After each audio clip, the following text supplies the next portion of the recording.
Serene here. I am back in front of the camera mainly because I've got to share with you what I'm learning. As I can say, I'm not a writer, but I'm a rewriter because I have to write things 8 times and I still get, dinged and hit over the head because I can't do grammar and it's frustrating. But when you have a story that's just burning inside you and it just drives you crazy because you haven't sat down and written it and got it out, that's how I feel. And it's like that constant constipation. But right now it's because of all the downloads I'm getting I'm having this incredible craving to learn. And learning is my fetish. And it's nice to be a sex geek because I get to learn about the things that, isn't that cool? But now it has gone full circle for me, and I've gone back to my spiritual roots. If any of you read my story, I was a missionary for 12 years, celibate missionary from the age of 20 to 32. So I get a lot of time to study and read and why the heck am I doing this, making this conscious choice? Because prior to that, I had had many lovers.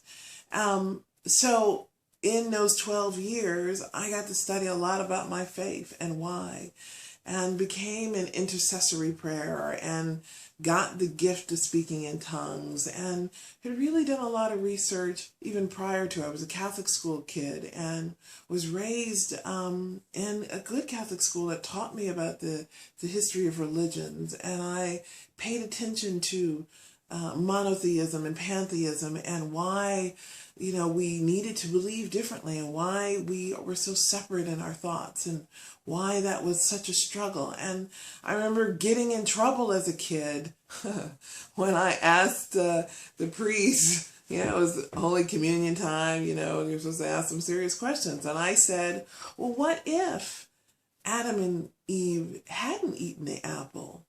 What, couldn't they have had another choice? And the priest said to me, as somebody else would have, I was like, that answer never sat right with me because I knew we always had choice. We were given free will.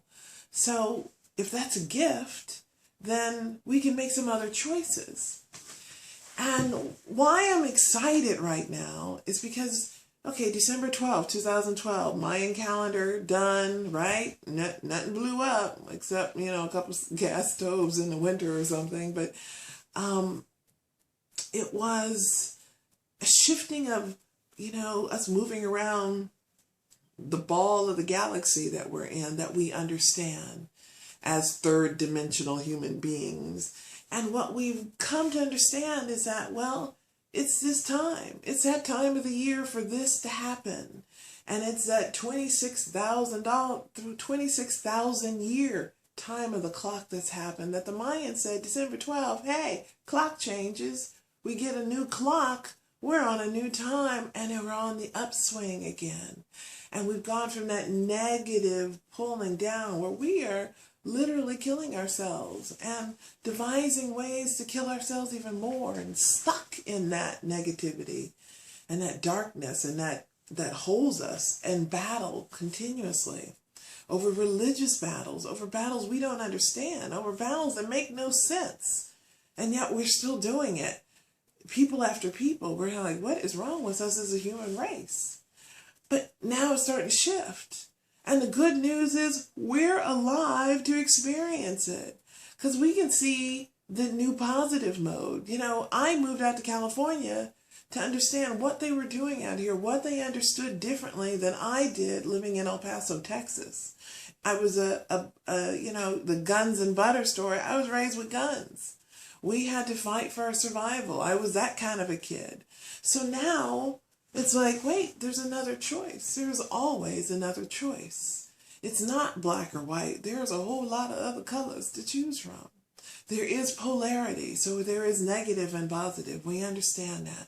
But now we're understanding it at a quantum physics level that makes amazing sense.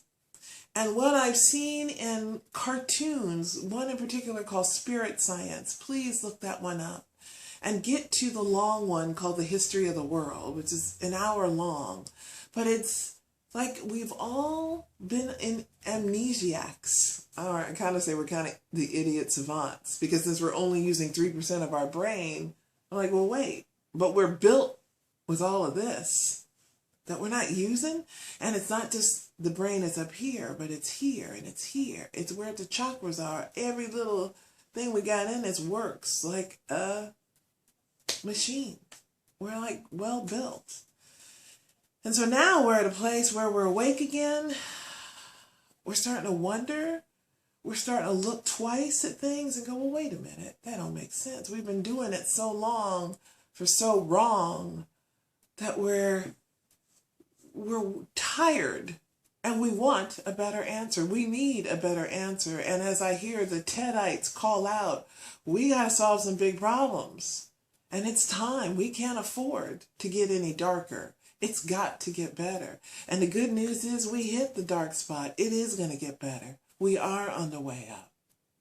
And whether you believe or not, we'll see so many changes in our lifetimes. And because of the miracle of our ability to record once again and have the memories on YouTube and all of those beauties that are here, like they left us the tablets, those dear scribes in Egypt and those pre-Egyptians who left information and left us pictures and told us stories so that we would remember. And now we finally figured it out. Yay! Go anthropologists.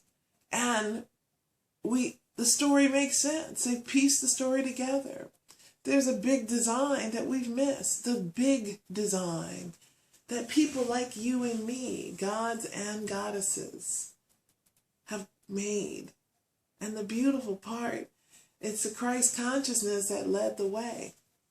And it's a beautiful thing to go back home to my religious roots and go through my whole sexual journey, which you may have heard me talk about a time or two, and to bring it back, coming full circle back to the spiritual. So here we are talking about sex and religion and sensuality and coming into the feminine and the masculine so we can get some balance and get better at it and get on down the road, shall we speak.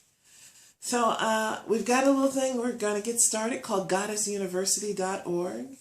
I invite you to subscribe right down in there or over here or kind of wherever I put it on there and hang out with us. I'll be talking to other women who are also hearing and who are further down the road than I am, who have been listening and have been asking questions and are those Dakini women who are hungry for the truth. They want to know, and they'll be radical enough to go find it. We've called them pagans. We've called them witches. We'd call them what we didn't understand. But now, I think it's time for us to look and time for us to understand and go, well, what do you know that I don't know? What can you tell me about myself that I should know? And so I picked out some curriculum because that's what I've looked at. And I went, oh, you know, you're right. You know, that makes sense.